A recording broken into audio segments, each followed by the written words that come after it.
Hello, everybody. Welcome to another NPCs Weekly News Roundup. It is August 6, 2022, and tonight we'll be talking about Square Enix wanting to sell stakes of its US-based game developers in hopes to transition all of its focus to its Japanese counterparts. We'll also be talking about how Microsoft has added additional memory to the Xbox Series S and why they decided to do it.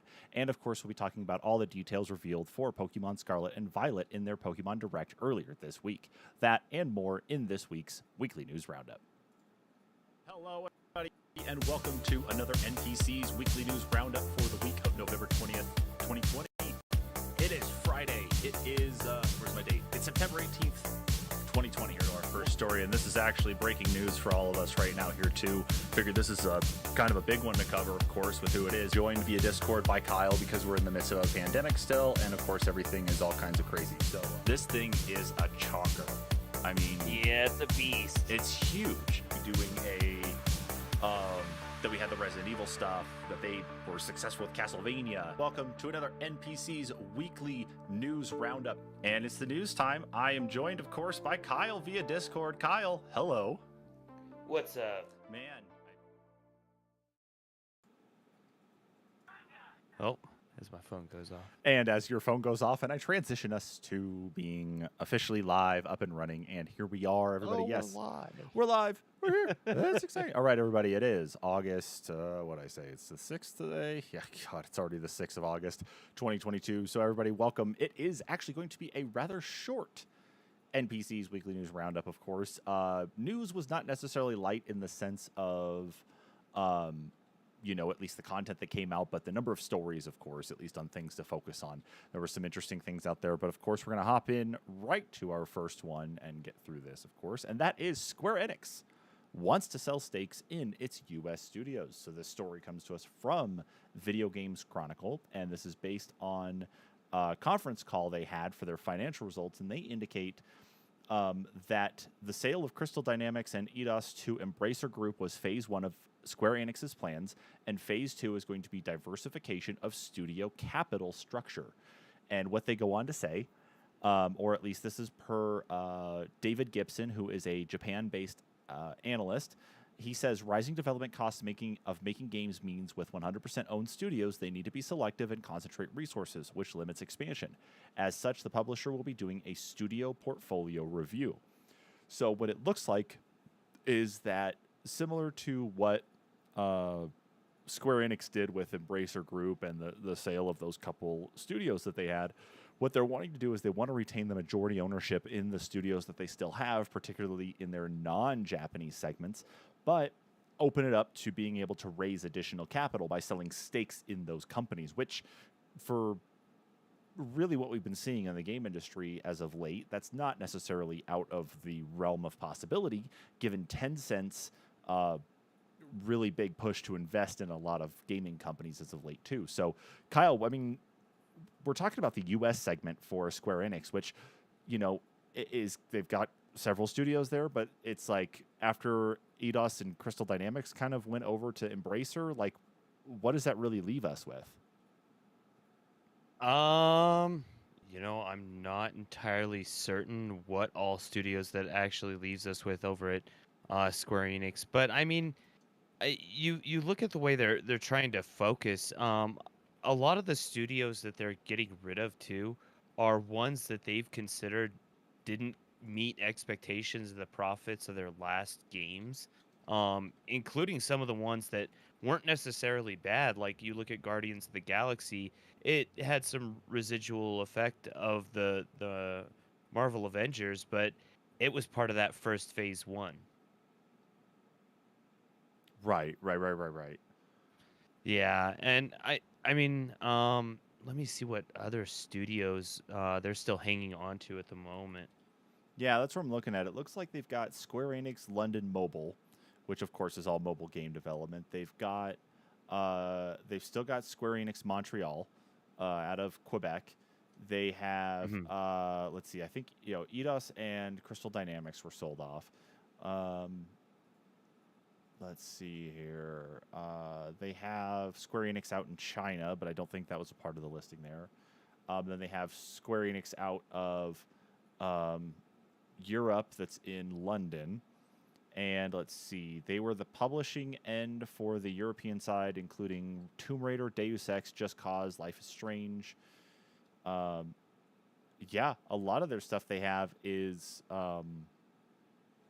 yeah, very interesting. It's not actually that much. So whatever it is, at least that they're working to diversify, is probably not going to be that big in the grand scope of like exactly like what they own anyway. It doesn't seem like they actually have that much still lingering out there. But the idea for them to focus on their Japanese efforts, though, I guess maybe comes back to some of the concerns on some things like the way that Square was handling business, I guess, with the emphasis on things going with Eidos and Crystal Dynamics and the unfortunate problems that they ran into with some things out of Crystal Dynamics. But not to say everything was bad. However, of course, they're trying to focus back into their original market. So what do you think that's going to mean for American gamers? I think for American gamers, that means we're gonna get a lot more of the hardcore JRPGs that we saw in the late '90s that just totally captivated American audiences. That I think we're gonna be getting sequels to those, and we're gonna be seeing more of those come along. And I mean, you look at some of the content that Square has been putting out here recently, where they've had their great focus. Aside from the mobile gaming, I mean, it's a lot of like RPG stuff, and I mean, they just announced Tactics Ogre, that'll be launching, I believe, that one's October or November, but it's a remake of the original Tactics Ogre. That's one fans have been clamoring for a while now, and I mean, it just shows that they're kind of reorganizing their effort towards the games that have been just massively successful for them. Yeah, if their focus is overall concerned that their studios that they had in the non-Japanese markets were basically like forcing them to spend all of this extra money in these different spots instead of focusing on their classic stuff, then hey, that's a business decision for them. They've already split off a lot of that stuff, and I don't think we can. Go ahead. Oh, yeah, well, and you look at some of the studios that they'd purchased in the past with licenses that they had purchased. Oh, yeah. It like Soul Reaver, Tomb Raider, Deus Ex. It was all games that they saw success in. However, it was, something that they were like, oh, well, that's been successful. Let us take a crack at it now. We're going to just buy it. And, whether we make an attempt at it or not, if it's successful, we'll see where the license goes. And, I think it's also kind of hurt their more successful licenses doing that. Very, very possible. I mean, it's not to say anything like, Final Fantasy 14's been a big success still. Final Fantasy 15 was a big success. We've got 16 on the way as well. I wonder if one of their hopes is maybe to revitalize some of their older, more like ignored titles that, kind of got pushed by the wayside because they put so much emphasis on Final Fantasy, and then all of their subsidiaries that they had to keep putting money into, especially like with licensing for Crystal Dynamics, having to pull in the Marvel license, to be able to make their kind of alternate spin-off of like the Avengers versus what we had seen, in the Marvel Cinematic Universe and the rest of the comic line. Well, and I mean, you look at what they did with even just the classic Final Fantasies. They had done like HD remixes of them that some fans liked, some fans were like, eh, and there were a lot of fans that disliked them. And when they made the Pixel remasters, those were actually enjoyed by, I think, far more fans. And they see the success in these previous entries, and the fact that they've had such success with the Final Fantasy line, and just RPGs in general, that I think they're trying to focus more on that.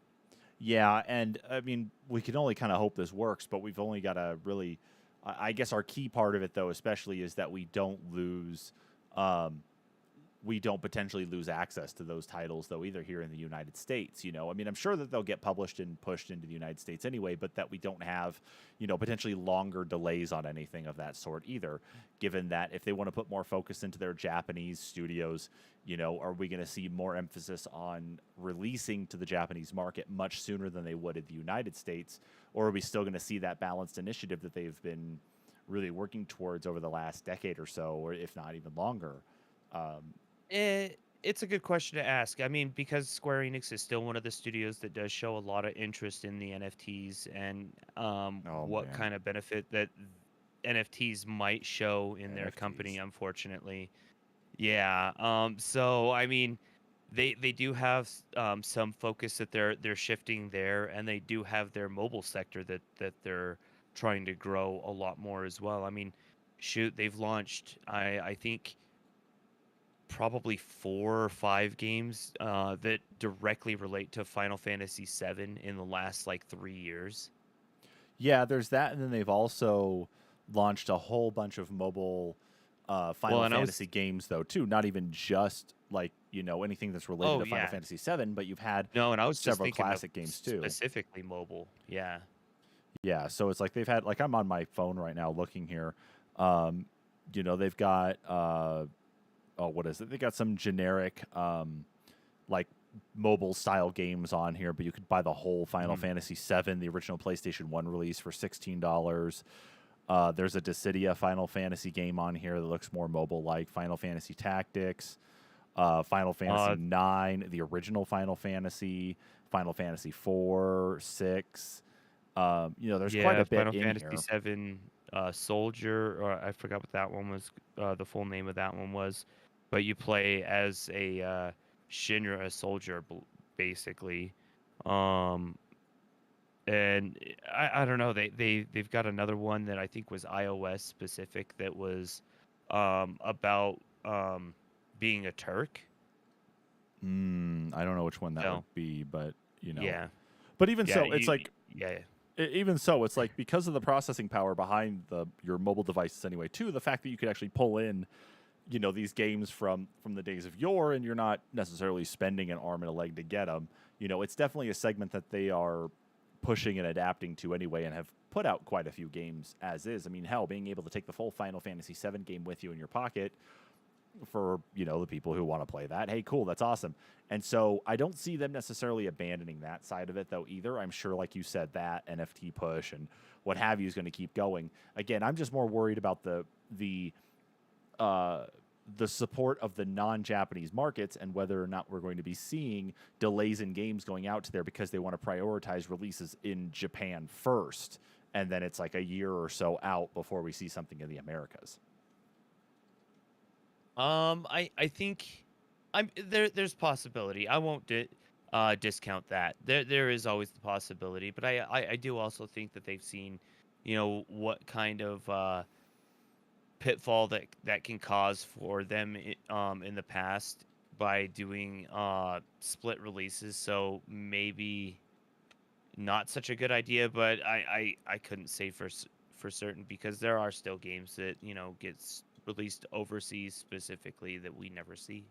Oh yeah, and then we somehow get them in ROM form or some hacked together form or Right. what That have has to you. be translated. Yeah. Yeah, no kidding. So it still takes even longer to get a release, but I digress. Right. So we don't know exactly what's going to be happening with this yet, of course, even though this is just the efforts of Square Enix to, of course, bring in additional capital so that way they can support development on other titles. We don't know if there's any interested parties. We don't know when this is exactly going to occur. I'm sure that as time goes on, we'll have other companies come up, whether Sony themselves decides to put some money out there, especially now that they've completed the acquisition of Bungie. Whether or not maybe Tencent's going to jump in there too with Square Enix, we don't know what's going to happen. Hell, even Embracer Group may actually hop into the foray and decide to, instead of just buying up these studios, maybe they'll just throw some additional capital there for a stake with Square Enix itself too. Who knows? Oh man. It's very possible. It's very possible. We've seen this type of stuff happen before in the industry, so Right. yeah. So let's move on here to our next story on the list, and that is about the Xbox Series S, the little brother to the more powerful Xbox Series X. the Xbox Series S is going to be receiving an update here soon that will be giving it a memory bump in hopes of being able to improve performance for some games. So according to this article from The Verge, Microsoft has gone on to say hundreds of additional megabytes of memory are now available to Xbox Series S developers. This gives developers more control over memory, which can improve graphics performance in memory-constrained conditions. So while they're going to be unlocking it for the devs, the way that this is being understood right now through the chain of communication and such that I've been reading online is that while they're going to have the additional memory to work in and develop, that's going to carry on to the consumers down the line, especially because the Xbox Series S is limited to only, I believe, it's 8 gigs of memory to work with. It has 10, but 2 are system reserved for the Xbox operating system. So what that means then is that, I mean, they're only saying hundreds of megabytes, but they may have, I guess, found some sort of decent number to be able to throw out there to say, this is what we can really run with at a bare minimum for the OS. Here's how much more we can actually free up. And so, of course, I guess don't know how much more they could really do, but that kind of makes me worry because, I mean, one of the things that, Xbox wanted to fix with the new consoles, even with the Series S, was the slow menus and the slow load times in the menus and how slow the system boots up. And I just hope this doesn't affect the performance in such a way that it starts acting like my Xbox One S that, I turn it on and That's it takes 15 seconds for it to boot, and I go to Game Pass and it's another 30 seconds before I can start going through the panes and stuff to navigate down to the games with gold just to download a couple games. Well, it makes you wonder a couple different things with this because one, we saw last week that the Xbox boot times are going to be reducing drastically. So maybe they're going to be allowing that memory to be available then, since it's going to be shorter time. The other thing I'm almost curious about, and this is going to depend on how Microsoft opens this up, but I remember at one point in time with like flash drives and SD cards and micro SD cards that when you plug them into your computer, you could actually allocate that flash memory to being used as like system memory, not storage, but more like volatile RAM. So you were so that way you were able to use that as more like another caching point or something like that to help with loading applications or games or other programs and such. Right. I almost wonder if Microsoft is going to be changing it around so that way that you might have a little bit of reduced storage on, say, like the on the internal SSD, but you might be able to allow the developers to allocate that to using for their games. Now, of course, the trade-off is less storage, but it makes you wonder if that might be a good like workaround to allow for the Series S to work a little faster up until they come out with the next gen or the next release of the Series S, which rumored last year to be, what was it? I think that they were going to include another couple gigs of RAM. I think it was going to be getting a storage bump as well, though, too, but they were also going to be reducing the size of the SoC. So it makes you wonder if, this could be one of those like catch-all stopgap things to prepare for, that next release of hardware without having to provide some sort of weird modules or upgrades to existing Series S owners. I mean, it's possible, yeah, just to bridge the gap. So, yeah, you can buy the new system, but you're only getting a little bit better performance type thing. Yeah, I mean, in the grand scheme of it, I think anything that they can do to try to support here is going to be great because the Series S is still a rather budget-conscious console anyway. And the continued expansion, of course, of things into cloud gaming as well, as long as you're subscribed to Game Pass, means that you aren't hindered from playing games anyway, too, especially on the storage part. But I mean, I don't know. There's still a lot of people out there that they hear more performance, regardless if it's 12% or 40%. They hear more, and they gotta have it. Yeah, And there's a large number of people that are that way. Yeah, and what I imagine now instead is someone who is going to come out here soon and have modded their Xbox Series S to take in a Nintendo 64 expansion pack. Oh, Just jeez. you want that extra RAM, you just slot that sucker in there, no problem. And Donkey Kong 64 will run with no problems. And you can play Majora's Mask too. But but even so, what I was just thinking there, though, is that, as another one of those stopgaps, though, is that the expansion card that you can get for the Xbox Series S and X being used as another one of those volatile memory caches, though, to allow for things to potentially run faster. Allocate or partition another 2 or 3 gigs of that to allow for some extra bump. I just had the weirdest thought.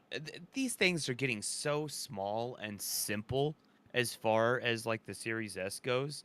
You could almost package them like what was that laptop company that it was like a Raspberry Pi and a laptop?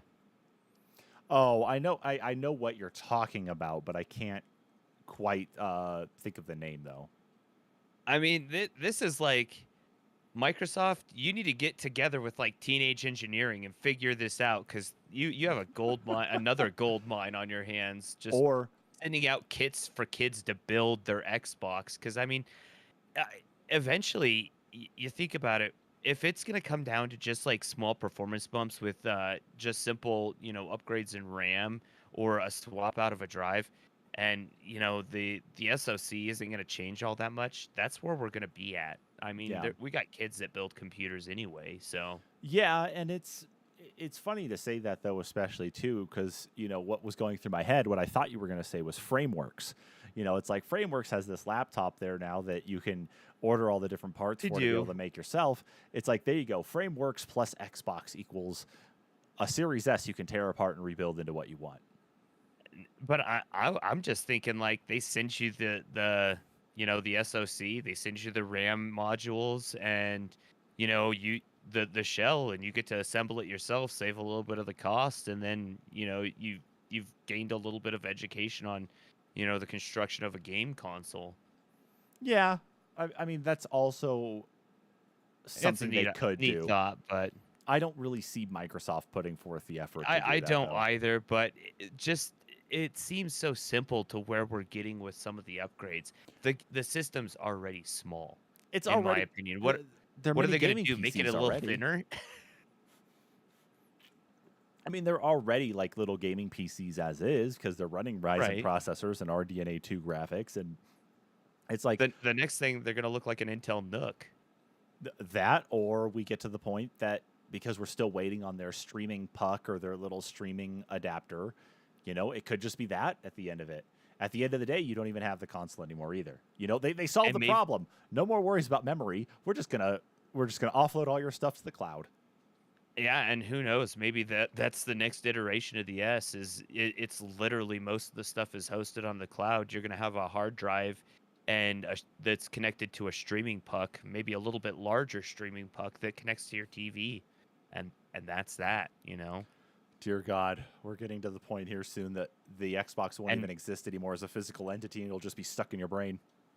I mean, really and truly, I mean, you think about where the system's at. The Series X exists for the people that still like to utilize discs, but also want the performance, right? So I mean, This guy right there's a here. larger audience that just want access to the games. We're getting to the point that's all it is. True. Oh, very true. Very true. Uh, so I guess what we're going to have to wait and see on is just how much memory has actually been allocated out there for developers to continue to use or to now use in tandem with what they already had, and what we're going to be seeing available to consumers coming up here as well. So that's got to be coming down the line very soon, but there's no dates or details for when we're going to be seeing that either. So once we actually see some of that news about what the performance bump might be, we'll be here to share it with you. In the meantime, though, we move on to probably the news that's been eating up everybody this week because of the announcement of one certain creature in this game. We got the Pokemon Scarlet and Violet Direct that was shown off this week, giving more details about what's going on in Pokemon Scarlet and Violet. So a couple different things that were shown off here. Of course, like I said, there is a TLDR in this part here, but the new name of the world is the Paldea region. So the Paldea region is, a lot of people are actually saying that this is Kalos in some way, shape, or form, just based on some images and such in this massive crater here. Actually, let me go ahead and switch over to the capture here from, this is articles from Nintendo's website itself. But some people are saying that this is actually the Kalos region here, based on some information from, I don't know if it was Arceus, excuse me, or another game, but there's something about an island or something like that being hit by something, this massive crater appearing. So it's very well could be tied in with something else in the game series as well. But yeah, so Paldea is going to be based at least on what people are seeing on the on Spain and Portugal, and is actually going to end up being pretty massive. They're following the same. They're following the same scenarios they did with Pokemon Legends Arceus in the openness of the game and Pokemon roaming around, with still some of that they learned from Pokemon Sword and Shield. So we're going to be seeing a lot of that happening in this too. So Even going beyond that, though, in some cases, yeah, it sounds like because I actually watched the Pokemon Direct on it.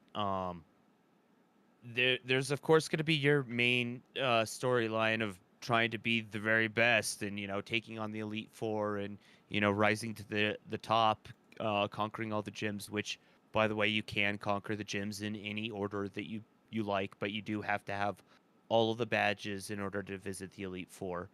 But there's also going to be other challenges as well that are their own self-enclosed storylines. So it sounds like it's going to be more like Pokemon meets Skyrim in a sense, just because there's these overarching storylines that you can intertwine or just seek out one of each per playthrough if you like.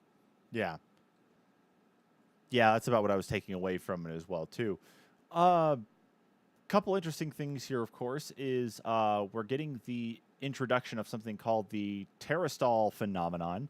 It's only, according to the information here from Nintendo, it's only found in the Paldea region. It makes Pokemon shine and glimmer like gems.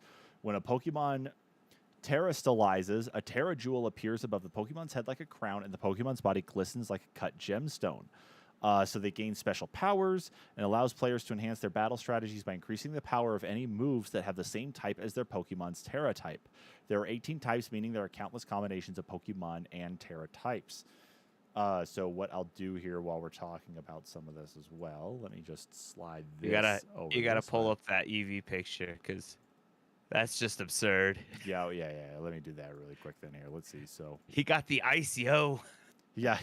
The crown is so big on Eevee here that it looks like Eevee's gonna just be like, yeah, I'm ready to go, and then its skull's gonna crush in, and that's it. You just killed your Eevee from the weight of a giant diamond or 3. It looks like Officer Jenny is here to arrest you for the murder of your Pokemon. Right. So, but besides that, though, we talk about the rest of this here while we're while I got the trailer going in the background. Does look like one of the main legendaries you will actually get at the beginning of the game, and they will be your vehicle to get around in the world. Either like a motorcycle, or it does actually kind of does this weird walk thing. I don't know if they actually fight for you though, because in the videos they only appeared to use them as a mode of transportation or like a vehicle. Let's see, Pokemon Scarlet+Violet. Let's see.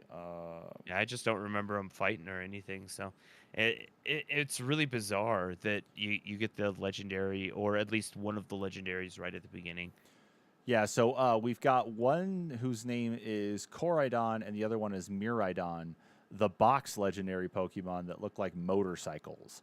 And yeah, they, like you can see here in the trailer, though, is that one of them runs on legs but has wheels underneath it. It's like if I were to pick up my bicycle or something, just be running, it's while carrying it underneath me or something. Yeah, Well, with it between your legs, yeah. Yeah.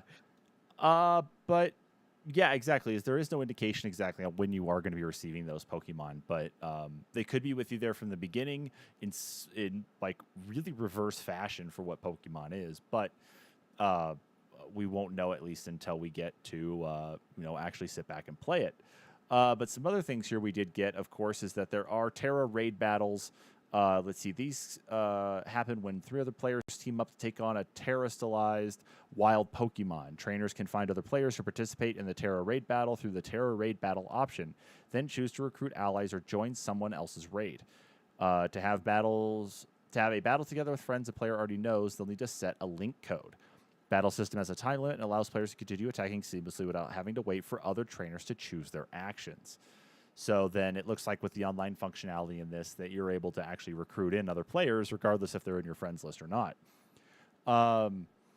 Let's see. Then you can trade a battle with trainers all over the world by using a feature called the Poke Portal. In the Poke Portal, a link trade lets players trade with a specific person. With a surprise trade, after choosing a Pokemon to trade, players will be able to trade with a random trainer somewhere else in the world. And then battling, you can link battle with other trainers. And then there are, of course, some other people that have been introduced here in the series too. Clavel, he's the director of the academy and will teach the players many things about their school. All right, let me switch back here to this. What else we got? There's so much stuff that they showed off here in the direct, and that direct was like only 20 minutes long too. We've got Jacques, who is at least I think it's Jack, maybe. Very knowledgeable about Pokemon biology and is the developer of the Pokédex app for the Rotom phone, player's homeroom teacher. You got Arvin, upperclassman at the academy, good at cooking and researching healthy recipes that can help Pokemon feel better. Penny has a bit of a shy personality, and for some reason she doesn't seem to come to the academy very often. And then you've got at least one gym leader showing off. Gym leader of the Glacido gym, Grusha. Professional snowboarder, but now the gym leader, ice-type specialist who has Setiton as his partner. Now, Kyle, we have to get into this interesting part here with this little bit, and that is this guy right here that has been driving everyone crazy on the internet since its announcement. This Pokemon right here named Fido. Now, of course, the character Fido with that name is, tied into, of course, dog names and such. It's like, look, there's my dog Fido. This is a walking, talking, breathing, like buttered roll is what this is, Kyle. So this Pokemon, and ready, here's the description. Here's the official description. Fido's moist, smooth skin has elastic qualities and is both firm and soft at the same time. When these Pokemon become excited, they intimidate their opponents by puffing up their bodies to appear bigger. Fido ferments things in its vicinity using the yeast in its breath. The yeast is useful for cooking, so this Pokemon has been protected by people since long ago. What this means, Kyle, is that we now officially have a Pokemon that can make beer. We could carry this Pokemon with us and make beer. Oh, jeez. The beer type Pokemon. Yes, absolutely. Well, he is fairy type, so he could grant you the wish of beer. That's for sure. Yes. So besides that, though, I mean that one's been driving everybody crazy. We've also got a region specific Wooper now, though. So this is the Paldean Wooper, and it is actually more. This is why it's funny. This Wooper is more like a mud skipper than Mudkip is. So this Wooper is apparently one that was actually. It did originally live underwater, but of course it evolved over time to actually live on land. But just like a mud skipper, has to remain covered in mud to stay wet and moist there, so that way it doesn't dry out and die. But yes, we've got a muddy Wooper now that is more mud skipper than Mudkip is. So forget you Mudkip fans. And then, of course, we've got... Whoa. Yeah, I know. Then we got Setiton, which is a... Let's see, their description here says, Setiton needs to have tough muscles to be able to support their immense bodies, and physical attacks using their bodies have incredible power. They also migrate around the snowy regions protected by a thick layer of fat. So it's basically a walking whale. Walking ice whale is what I'm seeing here. Interesting. And it actually is. Its category is Terra Whale Pokemon. And then, of course, it looks like there are some other modes here discussed about the other Pokemon, too. At least the legendary Pokemon, Koraidon and Miraidon. Let's see. They can... Let's see. Sprinting build and drive mode. Players can ride sprinting build, Koraidon, or drive mode Miraidon, making it easier to traverse the expansive region more freely. Swimming build and aquatic mode. Players will be able to jump into rivers, lakes, and vibrant oceans to approach the Pokemon that live there across perilous waters in a snap by riding swimming build Koraidon or aquatic mode Miraidon. And then you've got gliding build and glide mode. And so apparently, so you have one that could turn into a motorcycle and a boat and a glider. Mm-hmm. It's a Pokemon Mario Kart. Yeah, That's what it is. pretty much. Hands down. And the other one is just a Pokemon that looks like it has wheels attached to it that it doesn't use. Yeah. And it does all the same stuff, but yeah, Oh, God. pretty much. And then if don't forget if you pre-order the game, they do rope you in by getting you a Pikachu that looks like it's made out of crystal, and it has balloons, and also knows fly. Oh, boy. Well, Yeah. oh, just some of these things, though, I swear. Crazy. I Tell you agree. what. I 100% You know, agree. I remember back when there was 151 Pokemon. That was good enough for me. That's the way it was for me too. Like that's the thing I was talking about, like, with my kids that are all excited about this, is that it's like, it's the fact that it's like, yeah, I only grew up with like 150, 251 Pokemon because I was big into, gold, silver, and crystal. Everything else Mhm. after that, whew, how did they keep coming up with these ideas? And now we're at the point here we are, Kyle, in our 30s, and they came up with a Pokemon that ferments stuff as it walks around. Yeah, it's the beer puppy Pokemon. And it's like what Serpent Knight here said in chat with us, though, too, where he says someday they're going to run out of color spectrums. Absolutely. It's like they've yeah. done colors, they've done sheens, they've done gems, they've done crystals, they've done, they've done elements. Like next one is going to be Pokemon City and Pokemon Country. Have they done non-precious rocks or semi-precious rocks? Pokemon Basalt and Pokemon Quartz. Agate. Pokemon Lava Rock. Yeah. I don't know. Then they gotta go into like urban stuff, so it's like Pokemon Concrete and Pokemon Brick.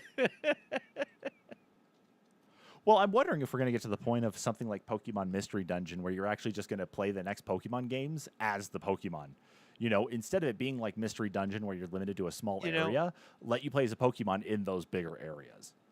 And I did think it was kind of interesting with the removal of the need to actually travel to the specific gyms in a specific order. There has raised the question that there may not be leveling in this, similar to how saw some of it that is too. in Pokemon Arceus. So I don't know where the future is for competition if they do that, or are your Pokemon going to level separately? Because it seems like a lot of the like actual Pokemon fighting competition, most of it still exists on the DS. Even when you go into like your Pokemon events, and actually they showed off at the Pokemon Nintendo Direct thing that they are doing one in London this year, and one of the things that they're going to do is Pokemon battles on DS. It's going to be a major focus of the event. Card battles, Pokemon battles on DS. They're going to have Pokken Tournament and then Pokemon Unite.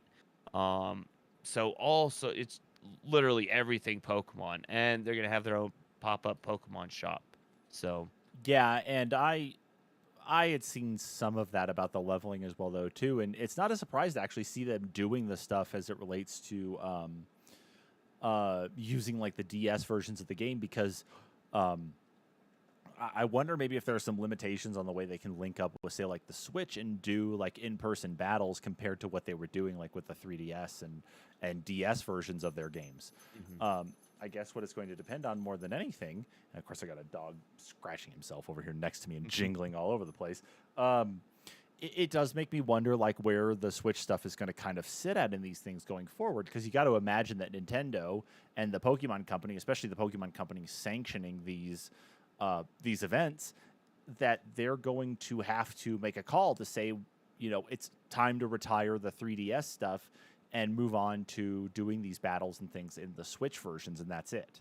Right. It's got to be coming. I mean, but I can almost see it as more like a counter maybe to like Evo, where it's like Evo has all these classic games too that they still use for fighting and such, though, that maybe they won't go that way. But it does make me kind of curious to see what'll happen. Counterpoint, though, they are still doing Switch stuff with what was it, Brilliant Diamond and Shining Pearl, at the event, as well as I believe some of the other ones. So I don't know. Maybe they'll continue the level up format, and maybe this is just a temporary thing to because they're still testing the waters of how they can operate in an open world and make it successful for the Pokemon Company. Yeah, very, very, very possible. But enough about that stuff. Obviously, of course, we got more Pokemon news coming along the way anyway, at least up until we have the release of the game on November 18th. So be on the lookout for more of that news coming from us here in the very near future. Of course, we move on to the last main story that we have here on the list, and it's another one about our favorite game to talk about here, which happens to be Diablo Immortal. A player recently can't play PvP games because they've spent $100,000. Yes, that's $100,000. Had to say it again, on microtransactions, and that they are leveled so high they can't find a PvP battle. They can't do it. Part of me says you did that to yourself. True. Absolutely. You had to have known what you were doing when you were doing it. You didn't set aside any other gear, for PvP. So you kind of did it to yourself, because it's going to read your gear rank before you even try and, match up. Right. That's exactly it here. So it says in the article, content creator JT is all business posted a YouTube video about his predicament, which he said he's been facing for a month and a half. And that's about as long as the game has been out, which means he spent at least $100,000, at the start of this thing, or at least spent quite a bit right off the bat. And the only other guy that could do PvP with him deleted his account. That's true. Yeah. But that guy only spent $15,000. Yeah. But I mean, still, he had a gem that hardly anybody else in the world is going to have, that would probably even get him close to this guy's class as far as gear rating and stuff. Yeah, so. and so apparently he did actually reach out to Blizzard and talk to them. He said, he was told that the issue was related to his skill level and that Blizzard hoped to resolve it in a few weeks, but the company couldn't say for sure. I don't know what they're going to actually do to resolve something like this, because if you don't have enough people that are at your level, you're not going to be getting matched up with them in PvP in the first place. So you are right. This guy did it to himself. Like, what else could... it's like, what else could he do other than just sit there and wait until someone gets to that point, which could be next year? I'd hate to say clone the account with minus the gear on another server just so he could have another account to play on. But he'd just go out and do it again, because it just tells me that if he spent that much money, he obviously saw it as, well, I got to be better than everyone. Well, I've got to do this to, get this to this level, and then they won't be able to, break my defense. Well, all I need is attack now. And yeah, it probably just devolved from that, or potentially devolved from that. And who's to say it's not just going to happen again if they clone the account with minus all the gear? Yeah, because even if they clone the account, though, I mean, I'm sure there's got to be something else tied in the system where he still may end up being in the same state, though, regardless of not having the equipment either. Because you got to look at, like, there's got to be some sort of back-end metrics that look at, like, skill level, not necessarily just, like, the rank of your armor. but also like skill level though too, like wins and losses and such. So Yeah, but who knows? if you remember it, like when we were doing our characters, it was very stringent about being server specific for character and everything. Almost like all your gear and everything. That one character, you could never migrate it to a different server, never migrate any of the gear to a different server. So it was very locked down, at least at launch. Right. So I don't know where it's at now.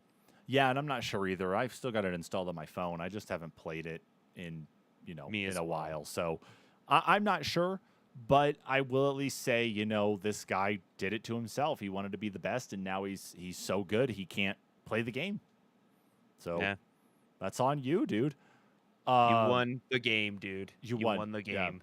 Well, we all lost the game. So anyway, Yeah, we all um, just lost the game, but you won it. yeah, So upset congratulations. upset a lot of people there. But of course, Right. besides that, that's actually it for our main story side of it. So we now get to jump into some Kyle time with the NPCs news quest markers. And Kyle, we have a couple at least to talk about in here, of course. So take it away. Yeah, so for our first quest launch, or our quest marker, wow, can't talk all of a sudden. Quest launcher. Yeah, God. so for our first quest marker, Diablo 4 alpha tests for Blizzard's friends and family have reportedly begun or are in progress. Apparently invites to employees, friends, and their family, as well as other employees, have gone out. I believe it was early last week. But basically, recently Diablo beta has been added to the battle.net launcher, so maybe you could see potentially more beta invites going out to the public here soon, as it is supposed to release. All right, bring out If the it's still beta. planned, yeah, 2023. So Dang it. right, but hope for that beta. I hope for that beta. We've been playing lots of Diablo. They should send one our way. Yes, they should. Yes, they should. And then, continuing on, of course, in our next bit of news, Nintendo has announced there will be no new hardware, so no Switch Pro this year. Of course, everyone can cap their pens and put away the journals until the 1st of January, because, well, actually, I want to say it's the 1st of March, because fiscal year for Nintendo doesn't actually end until, I believe, April. So it's either March or April. I'm not. I think it's So- about March is when. So yeah, at least through the rest of the Yeah. fiscal year, no new Nintendo hardware. Oh well.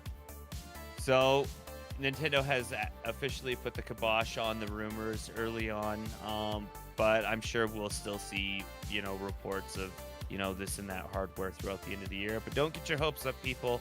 We won't see the announcement until at least the next fiscal year.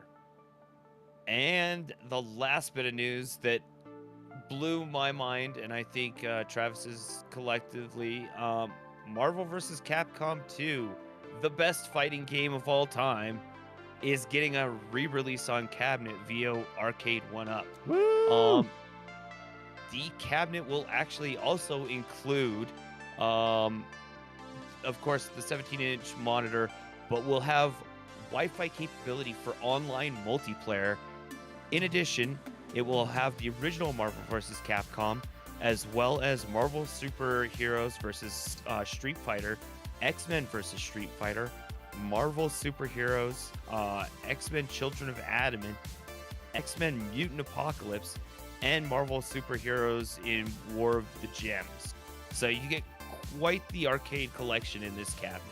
Of course, no pricing for it as of yet, but typically arcade 1-Up cabinets go for about $449 to $499 on the lower end. I think I want to say the most expensive one I've seen for this style was, I believe, Simpsons at launch was $600. Yeah, I want to say that's pretty close in price too. Yeah, so keep your eyes out and start saving your pennies, guys, because this is one for the ages. And let me tell you what, it'll take you for a ride. And of course, as we sit there and save our pennies for this upcoming arcade cabinet, that is it then for this week's Weekly News Roundup. So, of course, thank you so much, everybody, for joining us. Of course, follow us here on YouTube, subscribe to our channel, follow us over on our social media as well, and don't forget to subscribe to the podcast on your favorite podcast platform of choice. You can check that out on our homepage, anchor.fm/the-NPCs-podcast. Thank you so much, everybody, for tuning in. We'll catch you all next week. Bye-bye.